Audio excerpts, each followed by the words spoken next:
فجر کی نماز کے بعد سونا ناپسندیدہ ہے. بہت سارے اسلاف سے اس کی ممانعت منقول ہے، اس لیے حرام تو نہیں ہے لیکن ناپسندیدہ ہے. اگر کبھی بہت تھکاوٹ ہو تو سو جائیں نارمل عام حالات میں، کیونکہ رسول اللہ صلی اللہ علیہ وسلم کی صحیح حدیث ہے، فرمایا بورک لی امتی فی بکورہا، اللہ نے میری امت کی برکت صبح کے وقت میں رکھی ہے، بالکل ابتدائی وقت میں. فجر کے بعد کاموں کا آغاز کر دیں، اس میں اللہ برکت دے گا، وقت میں برکت ہوگی، صحت میں برکت ہوگی، رزق میں برکت ہوگی. پہلا سوال جناب مفتی طارق مسعود صاحب سے کیا گیا ہے. برطانیہ سے آصف صاحب کا یہ سوال ہے کہ اگر فجر کی نماز روزانہ قضا پڑھی جائے تو کیا حکم ہے؟ بسم اللہ الرحمن الرحیم. یہ بات خوب اچھی طرح سمجھ لینی چاہیے کہ اسلام میں نماز چھوڑنے سے بڑا، شرک کے بعد نماز چھوڑنے سے بڑا جرم کوئی نہیں ہے. تو نماز قضا کر دینا معمولی جرم نہیں ہے. رسول اللہ صلی اللہ علیہ وسلم نے ارشاد فرمایا من ترک الصلاۃ متعمدا فقد کفر، جس نے جان بوجھ کر نماز چھوڑی تو تحقیق اس نے کفر کیا. اور نماز کے علاوہ، نماز ترک کرنے کے علاوہ کوئی جرم ایسا نہیں ہے جس کو اہل سنت والجماعت کے ائمہ میں سے کسی امام نے کفر سمجھاؤ.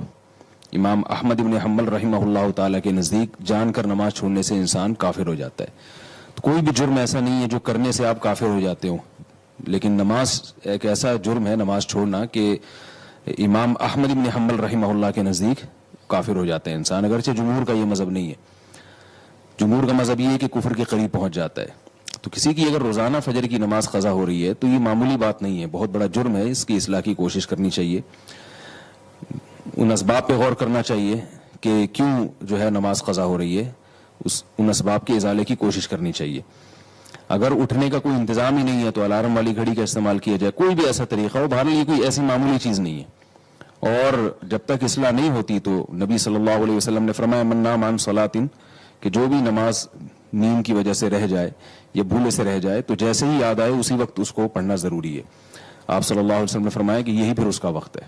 فجر کی نماز قضا پڑھنے کا طریقہ. نیز اگر پوری نماز قضا ہو جائے تو اسے قضا کرنے کا کیا طریقہ ہوگا؟ عائشہ مقصود کراچی سے. اگر آپ کی آنکھ کھلی ہے نا اتنی دیر سے کہ اب سورج نکلنے ہی والا ہے تو بہتر یہی ہے کہ آپ سنتیں چھوڑ دیں، بلکہ لازم ہے تو آپ فرض پڑھیں تاکہ آپ کی نماز سورج کا کنارہ نکلنے سے پہلے آپ سلام پھیر لیں. اور اگر آپ سمجھتے ہیں کہ جلدی سے سنتیں بھی پڑھ سکتے ہیں تو آپ جلدی سے، مجھے نہیں پتہ کیا مراد ہے، اتنی جلدی کہ وہ صحیح طرح سے تسبیحات نہیں ہو سکتی، پھر تو جائز نہیں ہے، آپ کو پھر 2 فرض ہی پڑھنے پڑیں گے. لیکن اگر 2 سنتیں پڑھ کے 2 فرض بھی پڑھ سکتے ہیں آپ جلدی سے، لیکن جلدی کا مطلب یہ کہ جو واجب مقدار ہے رکوع کی، سجدے کی اور قوما کی، وہ مقدار بہرحال آپ ادا کر لیں گے، یعنی سکون سے نماز ہو جائے گی آپ کی، چاہے مختصر ہی کیوں نہ ہو. تو پھر اتنا ٹائم اگر ہے تو پھر 2 سنتیں بھی پڑھنی چاہیے، کیونکہ فجر کی سنتوں کی بہت تاکید ہے. لیکن اگر رزق کو خطرہ ہو کہ نماز قضا نہ ہو جائے تو پھر سنتیں چھوڑ دینا لازم ہے. ایسی صورت میں آپ جلدی سے 2 فرض پڑھ لیں، اور سنتیں پھر سورج نکلنے کے بعد جب اشراق کا ٹائم شروع ہو جاتا ہے نا اس وقت سنتیں پڑھ لینی چاہیے، پھر افضل ہے. اور پوری نماز قضا ہو جائے تو اس کا بھی یہی طریقہ ہے کہ سورج نکلنے کے بعد 2 سنت پڑھی جائیں اور 2 فرض پڑھے جائیں.